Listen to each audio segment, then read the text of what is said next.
Hola, Minasan! Welcome to the show. Still trying to figure out how to do this opening, but being that it's Halloween month, I thought we'd talk about the Blob, 1988. Not the classic, not the classic one though. I want to focus on this particular one, the 1988 one, because it's one of two horror films that were my first horror films that I legitimately watched, and the Blob or the Blob. That's the proper way you should be pronouncing that. Is the Blob.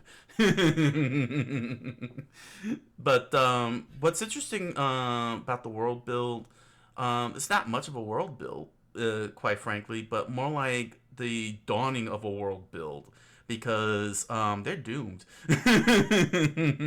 Having watched this movie many times, I found that the people are pretty much doomed themselves because they really didn't take into account anything. Now, I'm trying not to go meta here and look at the behind the scenes part. I'm trying to focus more on the characters themselves in this one here and what's going to occur. So this 1988 film was directed by Chuck Russell. If I remember right, Frank Darabont was the one who did the script. You may know him for having done The Mist, another awesome movie, which maybe I'll probably talk about later another time. But stars Shawnee Smith and Kevin Dillon, and this is about an excellent thing here.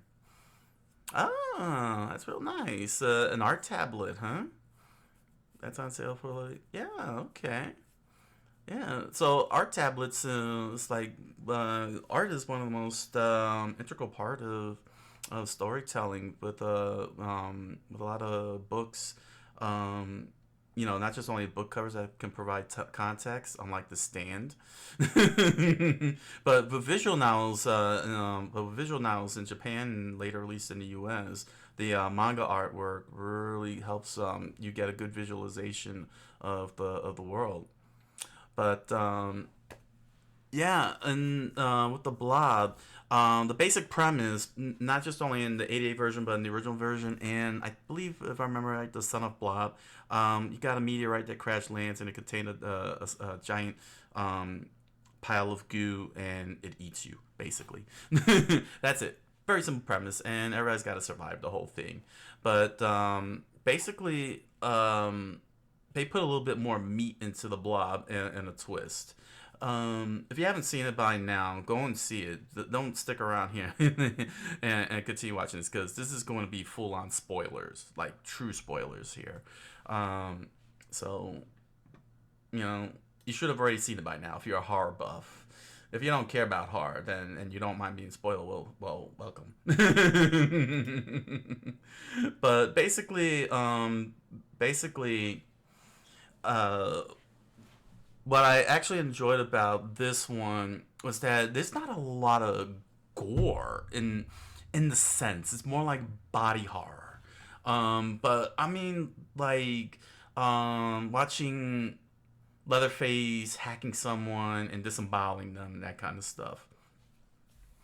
The oldest one is Alien, huh? Yeah, that's another classic one there, Alien. So very well done too. Alien was very well done, and the expansion of the world build is remarkable.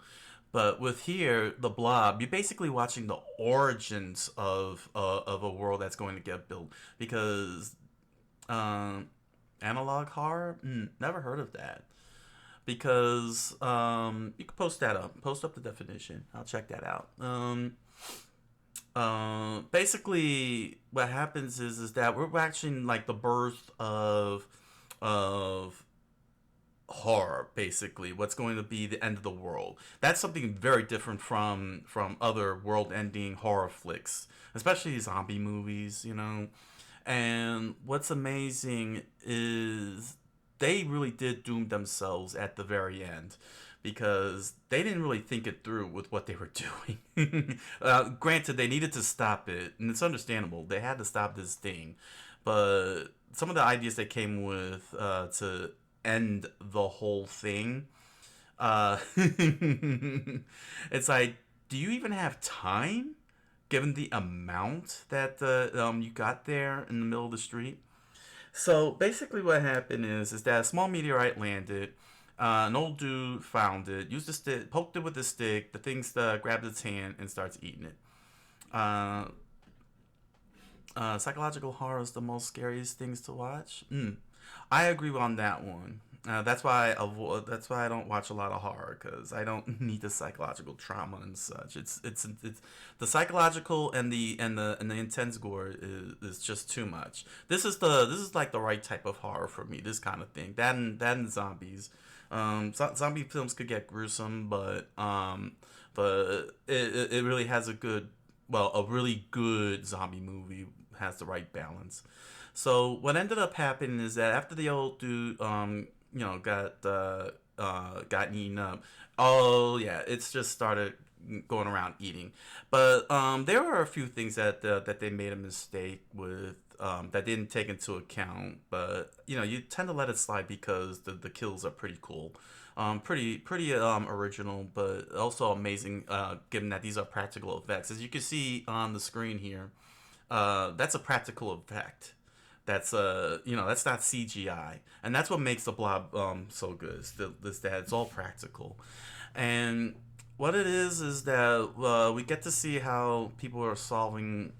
Well, it's not even so much that they're solving, because we're going through the point of view of Shawnee Smith's character. What was her name again?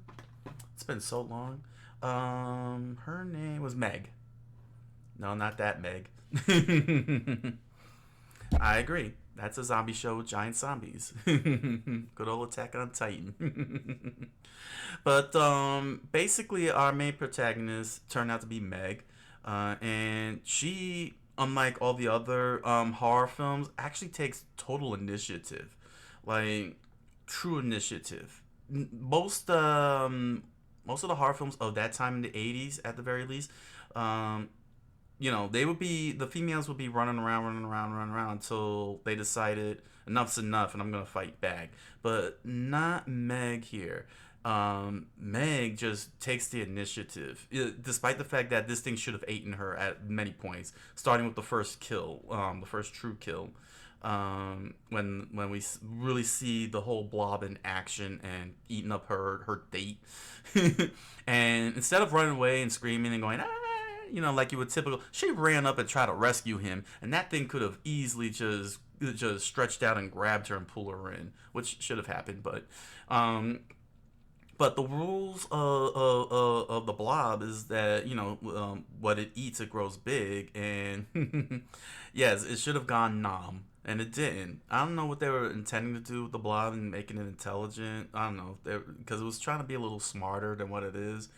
Um, but basically, one of the things that they didn't account in the world build was that it's supposed to eat everything that's living, and you can't get any more living organism than bacteria, and bacteria is everywhere. It's everywhere, in the air, on the ground, in the water, and this Blob is everywhere. It should have been absorbing all those bacteria, those billions and billions of bacteria, and growing bigger and bigger.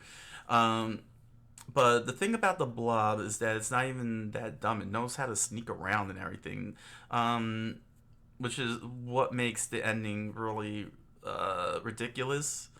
But as it just goes all over the place, eating people up and everything and hiding in the sewers, which it should have been 3 times as big, being in that filthy bacteria filled water. Being that's in the sewers, it should have already had grown exponentially, eating up all that filth and absorbing all that stuff. Like, it was completely submerged. Like, we're talking gremlin submerged. Exactly. It should have gone into the ocean. Well, no, it was in the mountains. That's why I didn't go into the ocean. It was in the middle of Colorado, which was a smart location to start it in. It was in the middle of Colorado, in the mountains. So the only closest water source, if it wanted to pull that off, would have been one of the lakes, or at the very least, being in the sewers.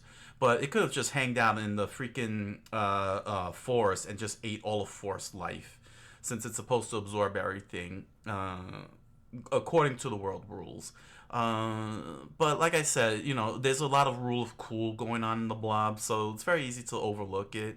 But if you want to be objective about the world rules, the Blob should have been gotten much bigger at exceptional, precisely because it was in the sewers, and sometimes the sewers are connected to aqueducts, and it should have been able to grow enough to go into aqueducts.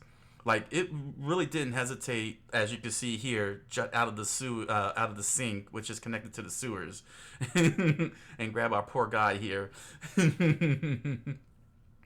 So, but basically, or whatever the water source was, yeah. Well, it did go into the sewers. That's one of the crazy things, is that it really did on its own accord go into the sewers, and it always kept slinking back into the sewers. And every time I see the sewers and seeing where it's walking through, it's like there's enough bacteria here to grow.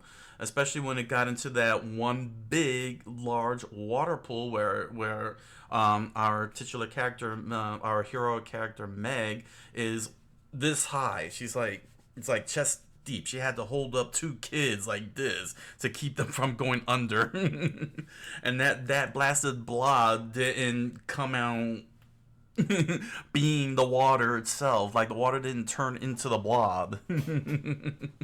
It should have turned into a giant blob at that point and just work its way into the world. So so basically, what ended up happening is that when the Blob, made its way out, they found out how to beat it, and there was only one way to beat it, and that was freezing it. But it's the middle of summer. They were prepping up. I forgot what was it. The ice company was prepping up. The resorts were starting to prepare ice for the winter season and the ski season when the fall rolls around. But it's still the middle of summer. But the characters, had a great idea. They pulled out one of the ice machines that sprays out snow and ice and used it to fight the Blob. They beat the Blob, and then they did it with using the military's explosion. They explosive devices. They attached it.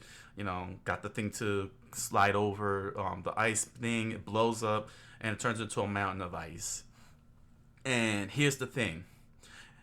It's still the middle of summer. It may have been midnight because it was around midnight, very very late at night. So the sun is gone, but that doesn't mean that the heat is gone either. It doesn't mean the heat is gone in the middle of summer, and not only that, but they only have, according to one of the townspeople, said that there was only so much time left before the sun rises and melts the ice that is the Blob and whatever remains of people it had inside of it. And the moron decided to make a snowball out of that and throw it at one of the main characters as a joke. I'm like, are you for real? Do you not understand how heat works?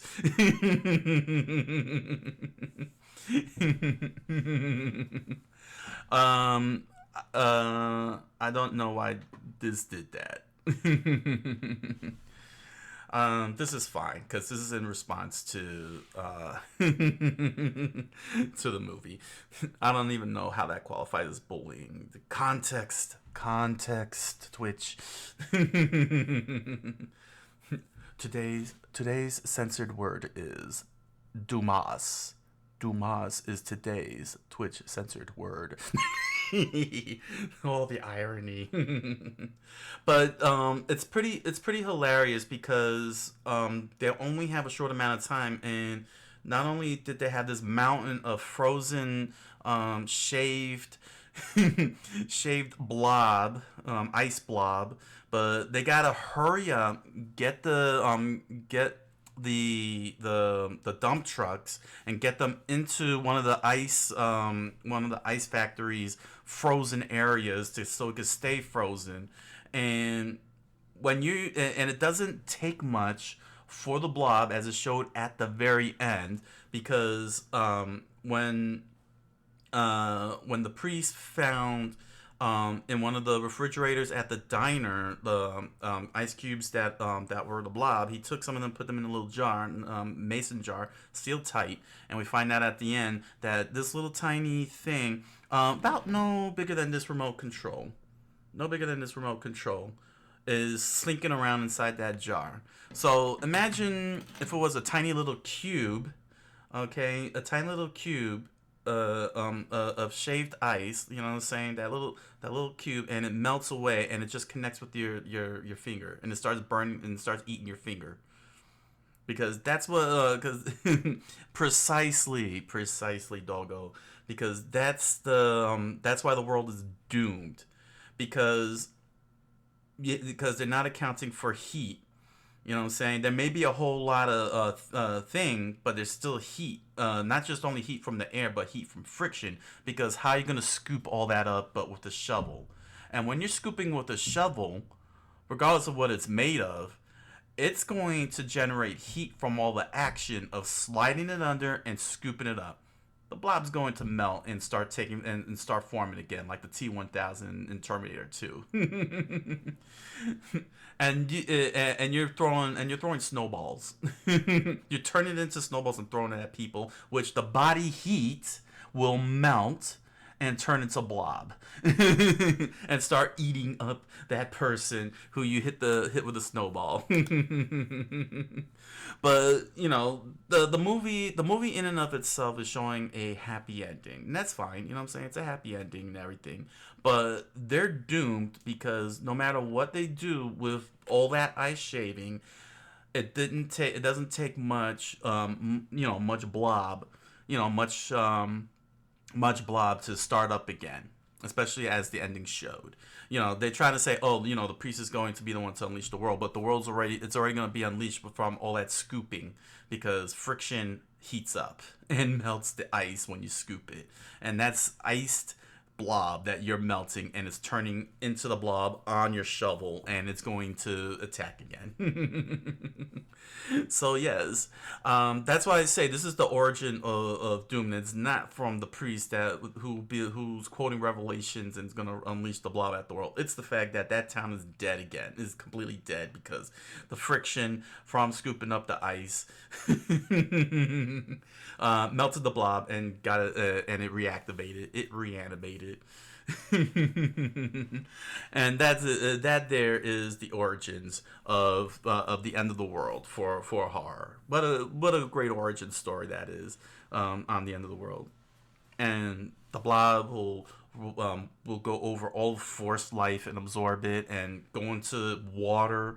Go into the water with all the bacteria and water life in it, and absorb that and turn the lake into a blob lake, and then the blob lake stretches outward, absorbing more forest and more everything. Before you know it, all that's going to be left is just blob. You're just going to see this pink looking orb of a planet, except for the polar areas. The polar areas is where the surviving humans is going to be at.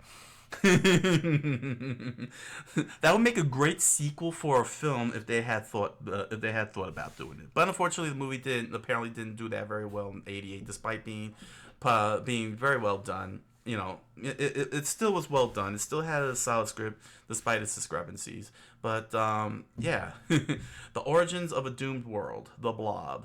If I was the one writing it, yeah, I would end the world just like that. Just show this big. How they make Alien look so good? That's H.R. Geiger, man. He made the alien look good.